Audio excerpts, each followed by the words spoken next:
ఆ సెగ్మెంట్ టీడీపీకి కంచుకోట. ఎందరో ఉద్దండులైన నేతలను అసెంబ్లీకి పంపిన చరిత్ర. అలాంటి నియోజకవర్గంలో ఇప్పుడు టీడీపీకి నాయకత్వలేమి తాండవిస్తోంది. ఇన్ఛార్జ్ కూడా లేకపోవడంతో క్యాడర్ అసంతృప్తితో రగిలిపోతోంది. అయితే ఇదంతా టీడీపీ అధినేత చంద్రబాబు నాయుడు ఆడిన రాజకీయ చదరంగంలోని వ్యూహమేనని స్థానికంగా గుసగుసలు వినిపిస్తున్నాయి. నియోజకవర్గంలోని తీవ్ర వర్గ పోరుకు చెక్ పెట్టి పార్టీ మనుగడను కాపాడుకోవడానికి చంద్రబాబు ఎలా కొత్త పంథాను అనుసరిస్తున్నారు?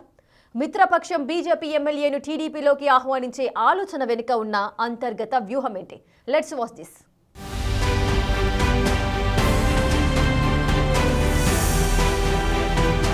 శ్రీకాకుళం జిల్లాలోని ఎచ్చెర్ల నియోజకవర్గం తెలుగుదేశం పార్టీకి కేవలం ఒక స్థానం కాదు, అదొక కంచుకోట. కళా వెంకట్రావు, ప్రతిభా భారతి వంటి సీనియర్ నేతలు ఇక్కడి నుంచే పలుమార్లు అసెంబ్లీకి వెళ్లారు. అలాంటి చరిత్ర ఉన్న ఈ స్థానం ఇప్పుడు సరైన నాయకత్వం లేక కొట్టుమిట్టాడుతోంది.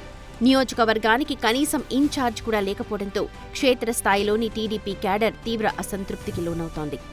అయితే ఈ సంక్షోభం వెనుక చంద్రబాబు ఒక సరికొత్త వ్యూహంతో ముందుకు వెళుతున్నారని తెలుగు తమ్ముళ్లు అంతర్గతంగా చర్చించుకుంటున్నారు.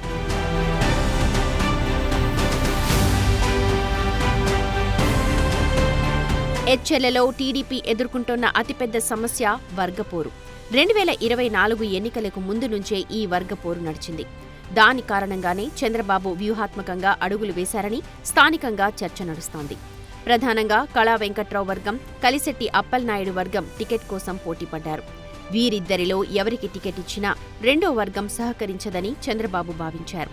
అందుకే బలమైన నియోజకవర్గమైనా సరే వర్గ పోరు నివారించే ఉద్దేశంతో ఆ స్థానాన్ని మిత్రపక్షమైన బీజేపీకి కేటాయించారు.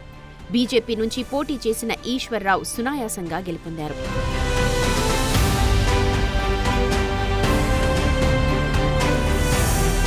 ప్రస్తుతం కళా వెంకట్రావు చీపురుపల్లి ఎమ్మెల్యేగా, కలిశెట్టి అప్పలనాయుడు విజయనగరం ఎంపీగా తమ పనుల్లో నిమగ్నమై ఉన్నారు.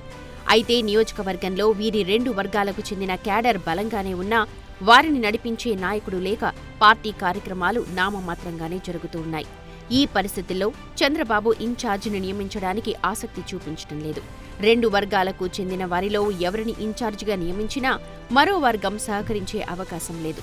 ఒకవేళ కొత్త వ్యక్తిని తెరపైకి తీసుకొస్తే మూడు ముక్కలాట పరిస్థితి తయారవుతుందని అధిష్టానం భావిస్తున్నట్టు తెలుస్తోంది. ఈ సంక్లిష్ట సమయంలోనే చంద్రబాబు తనదైన రాజకీయం ప్రదర్శిస్తున్నారు. ప్రస్తుత బీజేపీ ఎమ్మెల్యే ఈశ్వర్రావు సైతం తన రాజకీయ ప్రస్థానాన్ని టీడీపీ నుంచే మొదలుపెట్టారు. దీనికి తోడు ఎమ్మెల్యే సామాజిక వర్గం, చంద్రబాబు సామాజిక వర్గం ఒకటే కావడం వ్యూహాత్మక అంశంగా మారుతోంది.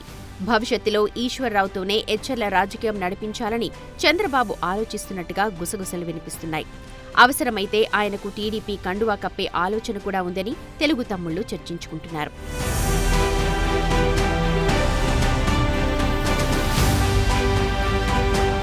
చంద్రబాబు స్వయంగా 1-2 సార్లు ఎమ్మెల్యేపై ప్రశంసలు కురిపించారు. 2029లో కూడా ఈశ్వర్రావు ఎమ్మెల్యే కావడానికి అన్ని వర్గాలను కలుపుకుపోతున్నారని ఓ సభలో చెప్పడం ద్వారా వచ్చే ఎన్నికల్లో ఎచ్చెర్ల టికెట్ దాదాపు ఆయనకే అని స్పష్టమైన సంకేతమిచ్చారు. చంద్రబాబు తన చతురతతో వర్గపోరుకు చెక్ పెట్టి గెలిచే అభ్యర్థిని సిద్ధం చేసుకోవడానికి వ్యూహాలు రచిస్తున్నారని టాక్. వర్గపోరు కారణంగా ఆ స్థానంలో పోటీకి దూరంగా ఉన్న టీడీపీ ఆ ఎమ్మెల్యేను తమ వైపు తిప్పుకునే ఈ వ్యూహం ఎంతవరకు ఫలిస్తుంది? వర్గపోరును ఇది పూర్తిగా అరికట్టగలదా అనేది చూడాలి.